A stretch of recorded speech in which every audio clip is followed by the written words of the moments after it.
Bonjour à toutes et à tous, bienvenue sur la chaîne. Aujourd'hui, j'ai envie de me découvrir Les Aventuriers de Shanghai. Donc moi, j'en ai jamais entendu parler de ce film. Un film de Teddy Robin avec Sammo Hung, que j'ai trouvé à Nose à 1€. Je suis tombé dessus, je dis bah tiens, en plus le format que les fans de cinéma asiatique connaissent, hein, ce petit format-là. Donc je suis tombé là-dessus, j'ai fait mais qu'est-ce que c'est que ce truc? Et j'en ai jamais entendu parler. Un film d'aventure trépidant dans la lignée de Big Brother et du Marin des mers de Chine.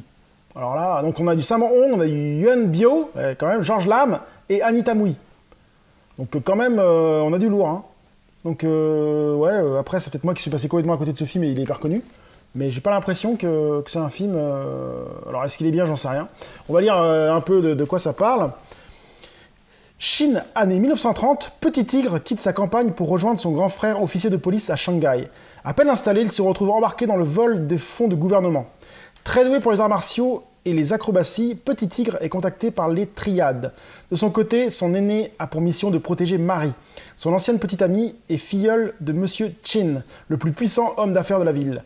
Mais la jeune femme ne va pas tarder à découvrir que son oncle n'est pas la personnalité respectable qu'il prétend être. Donc ouais, toujours intéressant de voir des films de Sammo Hung avec Yuen Biao, George Lam que j'ai pas vu, donc excellent. Sorti quand ça? En 93, réédition 2008. Bah c'est parti, on va voir ce que ça vaut. A few moments later. Donc je viens de me finir Les Aventuriers de Shanghai. Ah, je suis mitigé avec ce film. C'est pas un bon film, c'est pas un film nul, c'est un film que j'ai trouvé très très moyen, pour plusieurs raisons. Je trouve que il est lent, il est très lent ce film, ça n'avance pas. À certains moments, on se dit mais qu'est-ce qui va se passer, voilà. Puis certaines scènes un peu grosses que j'ai trouvé un peu moyennes. Et on met en avant Sammo Hung qui est là très peu présent dans ce film, hein, c'est pas lui le plus présent.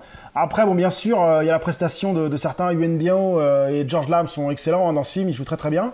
On se retrouve avec des petits combats d'arts martiaux assez sympas quand même, hein, on a des petites scènes d'action sympas, mais je reproche un manque d'action, voilà, c'est ça, d'action, de combat. Moi quand j'ai envie de voir ce genre de film, j'ai envie de voir des combats un peu plus poussés, un peu plus... voilà. Et là, c'était assez moyen. Bon, après, ça reste un film vraiment correct à voir quand même. Hein. C'est un film qui parle bien de la Chine des années 30, et j'ai trouvé ça bien retranscrit quand même, avec l'armée, les étrangers et ainsi de suite, et c'était pas trop mal quand même. Mais bon, je m'attendais à vraiment mieux. Après, c'est peut-être ma faute aussi, hein. Des fois, Sammo Hung et Yuen Biao, je les vois un peu plus élevés. Et là, on se retrouve avec un film plus cool, moins punchy en fait. Ouais, voilà, ça m'a un peu manqué. Donc oui, quand même, Les Aventuriers de Shanghai est un film correct, hein, très correct. Il marquera pas l'histoire du cinéma asiatique pour moi, c'est sûr. Il l'a pas marqué d'ailleurs. Et voilà, j'ai passé un bon moment à le voir. Est-ce que j'y retournerai pour le voir? Ça, je suis moins sûr. Donc, mais je vous conseille si vous ne l'avez pas vu, surtout qu'à 1€ à Nose, c'est donné, donc là, il n'y a aucun problème, vous pouvez foncer. Hein. Ça vous permet de voir un film de Sammo Hung avec des acteurs assez sympas. Donc voilà, sur ce, je vous dis à très bientôt sur la chaîne. Salut!